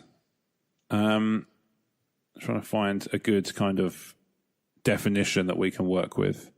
Unfortunately, I've chosen the wrong week to search Easter egg. Because at the time of recording, Easter is but an hour and a half away. An intentional inside joke, hidden message or image or secret feature of a work. Recurring 1138 theme. Yeah, that works. That would certainly qualify. Yeah. I'm trying to think. I feel like we have to give dishonourable mentions to Why Do I Get the Feeling You'll Be the Death of Me and Dr. Everson in Rogue One, which are awful. I'm not a fan of Dr. Everson in Rogue One, especially. It just seems incredibly convoluted, and it added nothing. It distracted you from what was going on, and just like, who are you trying to impress? Everyone who's here wants to see a Star Wars film already. Yeah. You're not winning anyone over. Maybe he means... Oh, no, he does say Easter egg in Star Wars, doesn't he? Rather than... That was my understanding. Star Wars Easter eggs in other things. Oh, okay. I mean, we're open to that, I guess. Yeah, I don't know. Because obviously, like, they've got C-3PO and R2-D2 in hieroglyphs in Indiana Jones, for example. Yeah. But I don't think that's what he means. Isn't E.T. somewhere in Phantom Menace? Yes, so there's actually one of the delegations is E.T. They all look like E.T. And because in E.T. he recognises Yoda, doesn't he? Yes, yeah. And that's kind of one of those fun things where it's like always, implied. Yeah. The Falcon in Revenge of the Sith is kind of one. I think that's been uncanonized. It was canon before and uncanonized. Is it really? I thought it was still the same one. It had been modified again just because they've got. Cares? So the thing is, there's not just one YT-1300 in the prequels. There's actually two more in Attack of the Clones as well. Yeah. I thought they were dotted around. I thought they were a relatively common freighter. To be honest, it was just the Falcon had been modified quite extensively. Yeah. So there's a. Yeah, it's hard to think of ones, to be honest. Okay, I did not know that. As an Easter egg, so I kind of, as you say, I kind of took it to be nods within other medium rather than Star Wars references within Star Wars. Yeah. Is the Outrider still in New Hope? Yeah. Or AYT 2400 is. Yeah. I thought George had said that. I'm under the impression Dash Rendar is back in canon now due to him appearing in a short story. Oh, okay. So it quite possibly is the Outrider. Yeah, okay. Fair enough. I'm going to go for... Jango Fett banging his head. Oh, okay. I didn't even pick up on that. Attack of the Clones, he bangs his head in the same way the Stormtrooper does in A New Hope. Yeah. Does it count that in Clone Wars... Grievous says hello there, and then in episode 3... Oh, I do love that, actually. Obi-Wan says hello there. That is a really, really good one. It's tricky. Like I say, there's so many that are kind of really blink and you'll miss it ones, like the list of the sort of pile of flags on Maz Kanata's castle, and there's a Mythosaur skull right in the middle. Yeah, it's lovely. Little things like that are cool. Obviously, there's the Rogue, like I say, there's the Rogue One Rebels stuff. Oh, Aura Singh in Solo. Does that count as a little kind of... Yeah, I suppose so. Yeah, because Aura Singh is only seen Phantom Menace for a few seconds. And all she does is get up and walk away. So she's very much an expanded universe character, for want of a better term. Yeah. Yeah, exactly. So that kind of works. Despite that, I'm probably going to go for Chopper in Rogue One. It's a good one because it's just a nice little moment. Chopper is Chopper, so he's abusive as well. Yeah, or at least it sounds like it's abusive. Yeah, because I'm a soundtrack nerd, I'm going to go with Palpatine's theme in Phantom Menace, I think. Yeah, okay, I can certainly understand that. And then favorite blooper or gaff. I mean, the iconic one is obviously the holdover maneuver. Yeah. Well, I was going to say the Stormtrooper banging his head, but yeah, that's the most obvious one. Yeah, somebody's made a career of that, by the way. lest we forget. Oh yes, he's doing signings. He's the Stormtrooper who banged his head, which is incredible. It's not a movie blooper. I'm going to check. I've got the title right there with me. So I just saw one while I was looking for Easter eggs in Jedi when Leia gets hit by a blaster bolt on the forest moon of Endor and drops and sort of slumps down in the corner. Yeah. As Han goes to check on her, he accidentally gropes her. Oh, really? You can see there's a still of it. And that seems like a fun little gaff. Maybe not for Carrie, but here's one of my favourite ones. If you can pop onto an internet browser and look up the cover of a Star Wars novel called The Approaching Storm by Alan Dean Foster. The Approaching Storm. I can most certainly do that. Storm. Aha. Okay. You got it up? Yep. Yeah.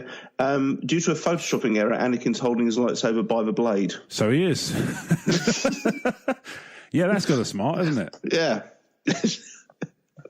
That one stuck with me, that one, for some reason. Yeah.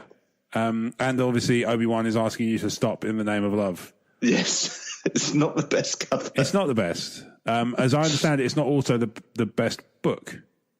It's not the worst. Forgettable. Yeah, not the worst, but by any means, but not the best. I think it was the only novel between Phantom Menace and Attack of the Clones, so I did read it, but I couldn't tell you anything about it. I think there's another as well, because there's one with Anakin's... in Attack of the Clones. He says Obi-Wan's just returned from a border dispute on Ancien. Oh, okay.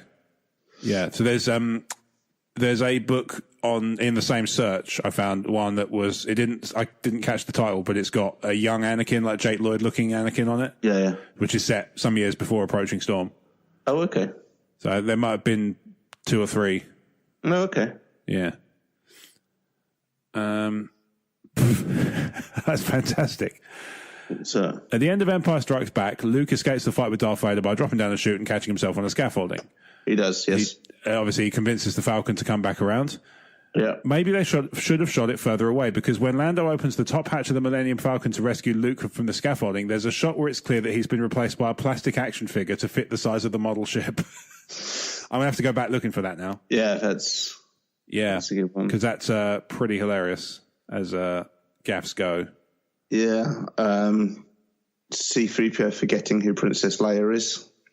On board the Tantive-4, he says there'll be no escape for a princess this time, but by the time he's made it to Luke's garage, he says, I have no idea, a person of some importance, I gather. Oh, yeah, that does make sense. Yeah, I see what you mean. What other ones are there? Just having a look. So a few of them have been corrected in the special editions. Like the disappearing Star Destroyer. Yeah. When Captain Needa is killed by Darth Vader, you can clearly see the dead captain sit up and start to stand by himself. That's basically where the robot chick... to a fan theory that Darth Vader can't actually force choke anyone and they just play act along to make him feel better. Didn't they do that with Robot Chicken, where they had people with fake moustaches and beards that just turn up? Yes. That's the Robot Chicken one, wasn't it? Yeah. Yeah. And then similarly, Vader's holding up the soldier in A New Hope and then throws him against the wall, but he puts his hands up to defend himself. Yeah. Which is, he's not the best at killing. In the original 1977 Marvel comic adaptation of A New Hope, during the boardroom scene where he chokes Motti, the scene ends with him using the Force to move a cup of coffee into his hand. Oh, really? What exactly was he planning on doing with it? There's probably a straw that pops out, I think. I would guess. Maybe chuckle. Yeah. I would guess that's how it works. I don't really know. It's a fair point. I mean, there's got to be more. The fact R2-D2 constantly veers off to the left and we have to keep cutting the film is great in A New Hope. Because the tracking wouldn't work on him, so he would always veer off to the left. Mm-hmm. So you actually only ever saw him trundling on his own for like a couple of seconds at a time before they'd have to cut the shot. It's really noticeable as they're getting off a Tantive-4 just after he's got a message from Leia. And he's running towards 3PO, he really veers off quite drastically and the camera cuts quite hard. Yeah. Because he's about to crash into a wall. Amazing. I mean, a lot of the IMDb ones are all quite dry and boring. Yeah, they were like, the shoulder pad is on this shoulder. And it's like, well done for spotting it, but these aren't fun for me. These are just dull ones. Leia supposedly being able to remember her mother. Yeah. And yet, what does she have? She actually comes out second. Yeah, it's a goof, guys. Let it go. It's a goof. Stop trying to explain it with your wizards in space. It's a goof. Yeah. So I like the original canon explanation for why the lightsaber Obi-Wan uses on Ponda Baba doesn't cauterize the wound instantly because you get a bit of blood splatter when the arm hits the floor. Mm-hmm. And the official canon explanation was George Lucas hadn't come up with the idea of cauterization yet. Surely. Well, then, surely. Never mind. Doesn't matter. Yeah, doesn't. No. Yeah, I say all the new trilogy ones are all boring. Yeah. They're all like the shoulders, the shoulder panels on the wrong shoulder in this shot. I'm like, yeah, I get it. Yeah. They flip them. Flip shot, yeah. It happens. Yeah, exactly. What I like, I prefer things where it's like you can clearly see. There's a really good in Battlestar Galactica, the remake. I was watching that, and I made the mistake that I made this mistake when you're watching on Prime Video. Other services are available, but don't have this problem because they don't have this functionality. You've got the ability to read trivia and casting and see it's really good. It's the fun. Feature's distracting good. But fun. The problem is distracting, and also the ability to spoil stuff for yourself. Yeah. But one of the things I will never forget is there's a scene where people are talking in a room, and then some guards come in and escort one of the characters out. Mm-hmm. And you can really obviously see in the background somebody holding a boom mic. Yeah. And I'm not talking like the arm is just in shot. They're just there. Like, just standing there holding a boom. Imagine like you can see me on this video call now. Imagine directly behind me there's a bloke holding a boom mic. Yeah. My favourite one of those is in the original RoboCop, just after the first Ed 209 scene. There's a guy hiding under the desk holding a boom mic, and he's quite obviously in shot. There's just a guy under the desk holding a boom mic. Yeah. Looks great, Steve. Yeah. Cool. You must have been hiding from all that gunfire. Yeah, exactly, yeah. But, that would probably be... My pick would probably be... I guess it's the Stormtrooper banging his head. It's just so iconic, isn't it? It's so fun as well. Yeah. It's just a really fun goof. No one's throwing their toys at their pram about it breaking a plot hole or anything like that. It's just a fun goof. So yeah, I'm going to swing at that for the same reason. Yeah, it's just fun. Yeah, exactly. Let's go with that one. So Bradley, hopefully you've continued to listen to the other one. Hopefully you've continued to listen to these over the course of the last few weeks, and hopefully these are continuing to meet with your approval. And we will catch up with the next ones next week. I don't know why I respond. No one calls me Bradley. No. Weren't you briefly known by Bardley? Briefly, yeah. Yeah, due to a clerical error. Wind up my wife, yeah. So, the big things out of Celebration. Obviously, there is so much stuff, and we could be here for hours. And I'm suggesting instead that we do a highlight reel. Okay. So we've talked about the episode 9 teaser. Yes. And we've made that was the most important bit. That is clearly the most important bit. Yes. There was also so I'm talking about in terms of stuff that was publicly broadcast rather than the stuff that was shown at the convention, which then made it up as, kind of handy cam footage or whatever the equivalent is nowadays. Yep. There was a sizzle reel for The Mandalorian. It was? So it showed Pedro Pascal talking about the role. It showed him in the armor. Yep. It showed scenes from the actual show. It showed Taika Waititi behind the camera. That was the reaction that it got from the crowd as well. And what was interesting was there was a lot of star power on the screen because obviously Bryce Dallas Howard was shot. Not shot. Really? Right. You think that'd be big news, but no. Yeah. It's like, why are you even filming this? But she was in shot during the sizzle reel. There was a kind of like, oh, cool, Bryce Dallas Howard, because she is cool. Yeah. But Taika Waititi got a really big reaction, like a really big visual, like, whoa, yeah. I think it's partly because he's so lovable in and of himself, but I think it's also his style, I feel, very much suits Star Wars. Yes, yeah. We don't really know with Bryce Dallas Howard kind of what style she's going to end up with, I suppose. She's still kind of an unknown quantity. She's half as good as her dad, I'll be fine. Totally, yeah. I mean, if they could get Ron for an episode as well, that'd be fantastic. But they did show some sizzle stuff. The Mandalorian himself looks very, very cool. He does. I like Pedro Pascal. I think he's a good actor. He's phenomenal in Game of Thrones. I haven't seen him in anything, I'm afraid, but I'm sure he's good. You've read some Song of Ice and Fire, right? I did like the first 2, maybe 3 books, I think. Yeah. Okay. I was going to say he's Oberyn Martell. I think it's the Prince of Vipers. I think he's called. Okay. I don't know if he's turned up by then. The name's familiar, but to be honest, that might have been because I've seen his name associated with the Mandalorian. Maybe, yeah. I saw the first series of Game of Thrones and for some reason didn't catch up and then decided to wait until it was all finished and I could binge it. That's fair enough. I mean, you only got 5 episodes to go and then that's the reality. Yep. Because there's only 5 left. Do your job, George. Yeah, for sure. Slacker. Yeah, really. Interestingly enough, I saw a news article today about The Mandalorian that said that Bill Burr is going to be in an episode because he was pictured in one of the background shots and nobody realised until then that he was in it. But he's apparently going to be in it. You'd know him. When you see him, you'll go, "Oh, him." I'm googling. Yeah, he's quite a famous Frederick Burr. Yeah, he's one. Okay, yeah, Bill Burr. Yeah, but he's going to be in an episode of The Mandalorian for some reason. I mean, if he's a fan and he wants to work. He's in Zombievers. Yes, yeah. There you go. What a film! That is a fun movie. That's a point I made earlier. That's a perfectly good example of So Bad It's Good movie. Yes. Bill Burr's actually also in Chappelle's Show.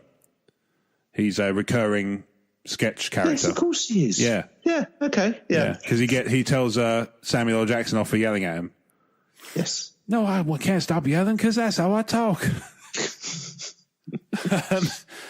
But yeah, so he's going to be in it. Okay. Carl Weathers, we've seen pictures of. It was lovely to see him because it felt like I hadn't seen him since Predator. And did some research, and the reason for that is I hadn't seen him since Predator. Yeah, that is fair. That would explain it a lot. In actual fact, that explains almost all of it. Yeah. I'm now have to do my fact check to make sure there's not some glaringly obvious movie I've forgotten he was in. Yeah, I mean, I'm fairly sure Predator is later than Rocky 3.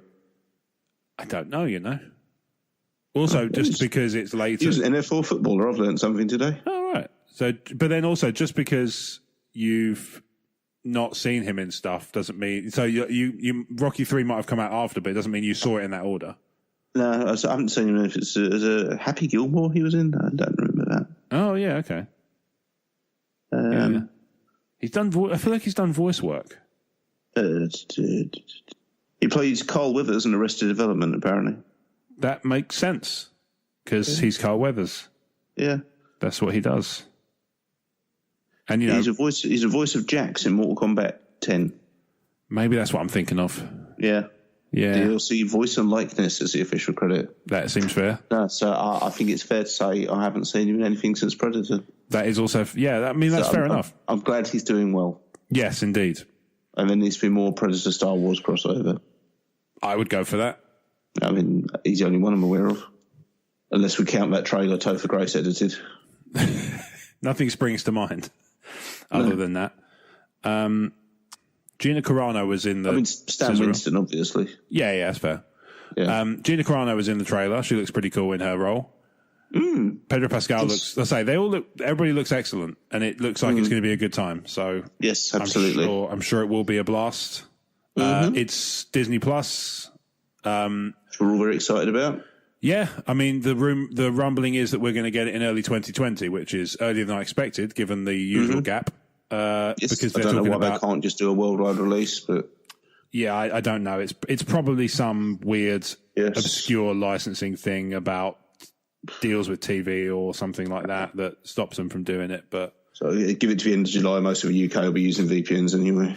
Well, possibly, yeah. Well, I mean, quite so. So it'd be Disney Plus exclusively. The price point for the Americas is $7.99, which is about half. Apparently, it's about half the price of Netflix. I'm surprised it's that much. Yeah, I thought it was like a couple of quid less, but a couple of bucks less. Couple of bucks. I don't know is the answer. Yeah, that's my understanding. I was never under the impression they were going to be price gouging for it. I knew they were going to have to be competitive about it. Well, there's too many good options for digital video streaming services now. There's Netflix and Prime Video, and there's Plex and. I'm of the opinion that all of these subscription things, from WWE Network through Spotify to Netflix, their sole reason to exist is to curb piracy. And if they're going to make themselves so expensive that people just pirate anyway, there's no reason for them to do it. Well, quite, yeah. I mean, it's about providing such a good service and such a convenient service. People don't bother pirating. Exactly. And it works on me because I know how much faff it is to pirate stuff. I mean, I have the moral objections anyway because, I create stuff. And I get it. The idea of me charging for stuff that people then just go, no, I'll have it though. No, the only stuff I'll acquire is abandonware. Yeah, exactly, yeah. And, I won't take anything that people are trying to make money off of. I can see the people who use, like, for video games, for example, if they do it as a demo and then if they like it, they go and buy the game. I have sympathy for that. There should be more demos. Yes, absolutely. Yeah. But yeah, otherwise not a fan generally. But the idea of being able to view stuff without having to go through the faff of downloading things or remembering to bring a USB key for so and so at work to copy it for you because he's got the things, and that's forget that faff. I'd rather just put a temporary subscription on, binge watch it, and then finish. Yeah. I found myself being pirated on a few occasions. It's always kind of this backhanded compliment. So people do want to read my stuff, they just don't want to pay money for it. Yeah. It's like, you're good, but you're not that good. Maybe put a sale on, see what happens. Yeah. Not my decision, unfortunately. But, well, fair enough. Yeah. Some people will just steal for the sake of stealing anyway. No, I realise that. Some people just there's always going to be a percentage that does that. Yes, that's fair to say. But yeah, I think the sound of Disney Plus sounds fantastic. Somewhere you can get all the Marvel stuff, all the original, the whole Star Wars saga set. I mean, admittedly, I have the digitals of most of them, if not all of them, somewhere. But the idea of being able to do it on a one service with Clone Wars, with Rebels, with Resistance. Yeah, the option of being able to binge Clone Wars, because my Clone Wars are all on Blu-ray, so I have to change discs multiple times, especially if I want to do it in chronological order, which I always do, because I am a pillock. Well, no, I think that's fair enough. Okay, all right. I'm not so much of a pillock. I think doing things in chronological order is fine. Okay, all right. Yeah. It's fine. Well done. I know. Sometimes we just expect to be arguing and then we're not, and we're like, oh, all right. Yeah. Well, guess we're going to be friends again then. Yeah, good. I'll see you soon. Take care. Love you. Yeah. So the idea of having all that stuff plus the Mandalorian plus the Cassian TV series, which they announced that Alan Tudyk would be returning as K2SO for. Brilliant. Yep. Did you see Alan tweet? Yes, I did. Which one, he said more than one. Which one did you see? Cassian said I had to. Yeah, that was my favourite one as well. Yeah. I forget what the other one was, annoyingly, but yeah, Cassian said I had to is just the best response possible. And then the other thing that really kind of stood out for me was Fallen Order. Yes, it looks good. Yeah, it does look very cool. It looks like EA are actually listening to what the fans want. Yes, but I think they've got a good developer in Respawn, because Respawn are the people who do the Titanfall games. Okay. And I think Respawn, it's fair to say, have a good understanding of fun action sci-fi. Yeah, because Titanfall 2 especially is a really fun game. It's got some humor. It's good. It's paced well for action. Yeah, you don't spend too long running around looking for stuff to shoot. It's pretty, you go from set piece to set piece pretty swiftly. Titanfall 2 is on that little grey area between I would really like to play that game and I'm not going to buy it because I can see it coming on PS Plus relatively soon. Yes, there is that. So Fallen Order is going to be released this year, for sure. Yes. And they showed the trailer, they showed a poster. The tagline, "Don't stand out." So it's all about a Padawan who escapes Order 66 and is on the run. Now, one thing that was interesting about it, bearing that in mind, you would think that it would be heavy on stealth. But actually, there was an interview that IGN did with, I think it's Stig Asmussen, one of the game's directors.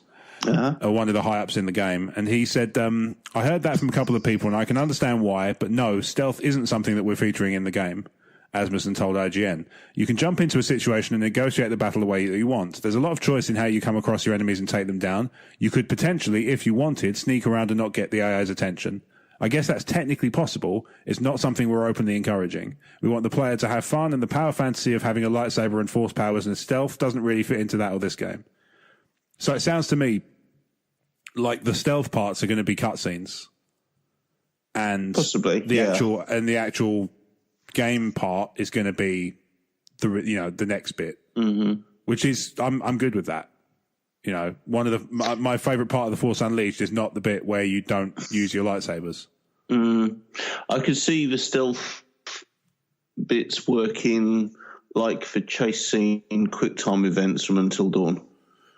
Okay. Yeah, I could see that if you've been spotted and you're running for cover, something like the chase scenes from that would work really well. Yeah, I have a feeling it's going to have an Uncharted kind of vibe. I really hope so. Yeah, because for best Star Wars games, just take another game and make them Star Wars. Yes, I think that's, I'm hoping that's what they're going to go for, because that's the way the trailer is set up kind of gives me that vague vibe. Yes. What was also cool was that they put the second sister... Was it the running along the cliff face that made it look like Uncharted to you? No, that kind of smacked of Titanfall to me, because Titanfall's got wall running as a core mechanic. I haven't played Titanfall, but I have played a lot of Uncharted, so maybe that's where my brain went there. Yeah, the wall running... Yeah, that kind of... The setting he was wall running in kind of reminded me of an Uncharted game, like... the kind of thing where maybe that's what it was. Yeah, you can sort of picture him kind of, jumping in a Jeep at that point and then getting alongside another Jeep, jumping across and punching them out, that sort of thing. But it seems like they're going more for the lightsaber and force power stuff instead of the stealth elements, which I can swing with totally, because Titanfall 2, I didn't really go down the stealth route much. I'm not a fan of stealth gaming at all, so I'm really happy for that. The problem is I love stealth gaming. I'm terrible at it. So I end up, I really want to do it and I try my best, and sometimes I can do it, but most of the time I end up just having to blast my way out of a situation because I'm not good at it.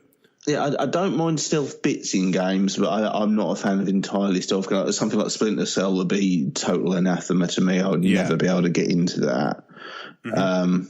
If there's a stealthy bit, that's fine. Same as I didn't like Shadow of Mordor, because that was sold to me as, you don't have to use stealth. And then it turned out that you really did have to use stealth. It really helps a lot. You were pretty boned. They just... and it's more also, once stealth gaming became a success, mostly because of the original inverted commas Metal Gear Solid. Yeah. After that, every game had to have a stealth bit because Metal Gear Solid went gangbusters. It really did. And, deservedly so. It's a fun game. Yeah. But I get what you mean. There is a point where you get it with every successful property. There's a gold rush to do it again for some reason. Yeah. Because, when Minecraft came out, there was a bunch of crafting games and then crafting mechanics found its way into everything. Everyone wants to be the second one to do the next big thing. Yeah, because sometimes you don't necessarily remember the thing that did it first if the second one's really good. Yeah. Because, what was the first MP3 player? It wasn't the iPod, but people remember Zoom, that. Wasn't it? The Creative Zen, I think. It was Creative. Garbage. Yeah. That doesn't surprise me. I remember using the player itself was all right, but the software you had to use to sync it up was awful. Yeah. I remember it very vividly being terrible because a friend of mine had one. Yeah. And when they announced the iPod and synced up with iTunes and I got myself one, I thought, I can see why this is working. Yeah. And then over time, I've grown to loathe iTunes as it goes along. iTunes is fine if you're using it on a Mac. Everything else is awful. Yeah, it's pretty poor on a PC. It's unfortunate. It's almost like it's intentional. Well, you would hope that they would know not to annoy a large volume of core users, because I see you've never heard of Apple. Yeah, all right, fair. But yeah, this other thing that I really liked about Fallen Order is one of the, I don't know if it's the only antagonist, but one of the primary ones is the second sister from the Charles Soule comics. Yes, I saw that. Which is pretty cool, right? Cool. She's the one who's backup dancer for Madonna. Yes, yeah, on the Vogue tour, I think. Yeah, just checking who listens to the entire episode and who skips bits. Nice to check in every now and then, you know. So yeah, those are the main bits. We did get a new Clone Wars trailer. I didn't see that. No, yeah, it was well received. It was at Celebration. Mm-hmm. That's not surprising. Yes. It's Ahsoka heavy. Because obviously towards the end of the series, it kind of goes that way. I was under the impression it was going to be the Siege of Mandalore arc, which was always going to be Ahsoka heavy. So that doesn't surprise me in the slightest. Yeah. Having not seen all of Clone Wars, I held back from watching the Clone Wars trailer. But like I say, from what I've understood, people who've seen it whose opinions I consider to be, aligned with my own, say that it looks really good. So cool. That sounds like a plan. Sounds like a good thing to me. Again, we could dig in for hours and hours about all the various different little bits and pieces, but those are the core bits that I think worth pointing out. Mm-hmm. So I think for this week that about wraps it up for Talk Star Wars. We've done a good length show for people. I think so. I think people will be pleased with the length. I really hope so. Oh my. So if you've enjoyed the length and you wish to subscribe for more of the same, in future, then you can subscribe to us on all the good podcasting platforms and some of the rubbish ones, including but not limited to YouTube, Stitcher, Spreaker, Apple Podcasts, all the Android-based podcast catchers. And I've checked almost all of them and we're there. Mm-hmm. You can get the player on emotionally14.com on a Monday. And if you're so inclined, you could subscribe to Patreon at patreon.com/talkstarwars and give as little as $1 a month in order to get an ad-free version of the podcast, which drops a couple of days before the main feed. So cheap. It's really cheap. It's ridiculously cheap. We should put a price up. I've seen a lot of podcast places that do it very, very much more expensive, and I don't understand why. Yeah. I think $1 a month is a good price, and I think it's very fair for what you get. Yeah. Very reasonable. Not to put too buy for $1 a month. Not to put too fine a point on it. It doesn't even get you Netflix. We've established it doesn't even get you Disney Plus. It would be like a few days. In theory, you could get more value for money just backing us than you could with Netflix. Theoretically, yes. You'd have to be very, very bad at using Netflix. Yeah, you really would. You'd have to spend 3 months just watching that Mitchell and Webb look over and over again. Just maybe so bad you aren't even sat the right way around on the chair. That's it. Maybe it's a Pepcat. So problem exists between chair and TV. Anyway, back our Patreon. Yeah, so patreon.com/talkstarwars, ad-free version of the podcast a couple of days early, and you also get early access to all the other shows that Talk Star Wars produces, TSW Comics and the TSW Roundtable.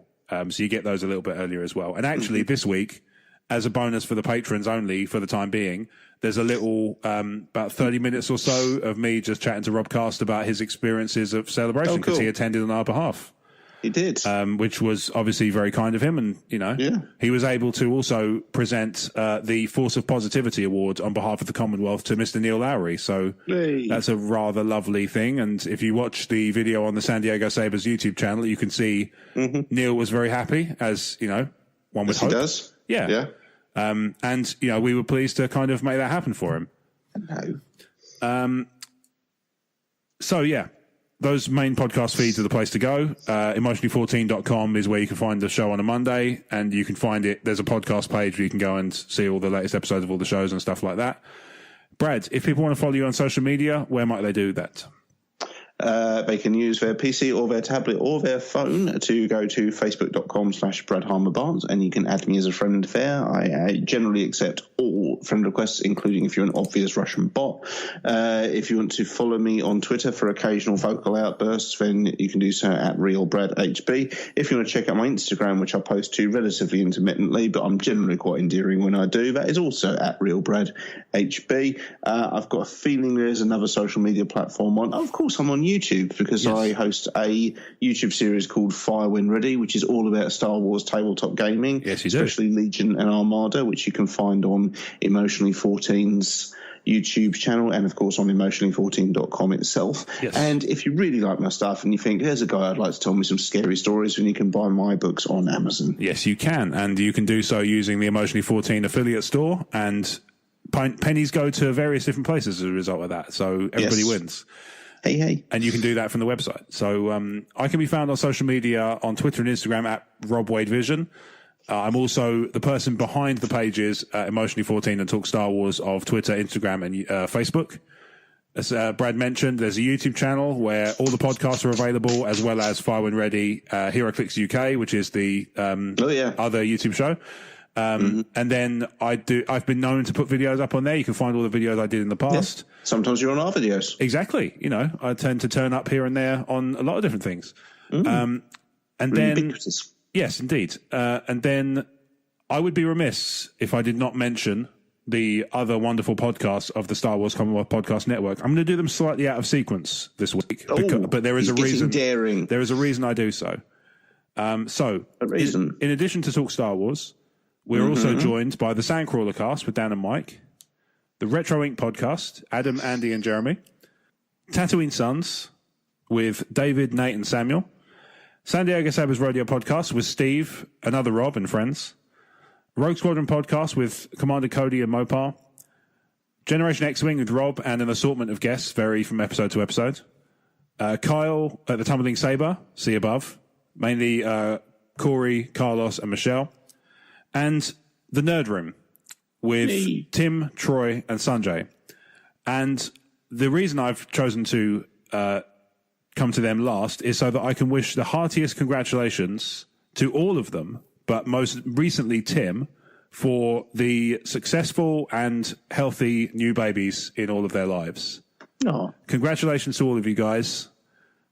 Really glad to hear that everybody's doing well, and we wish you all the success, and we will watch their careers with great interest. Yes.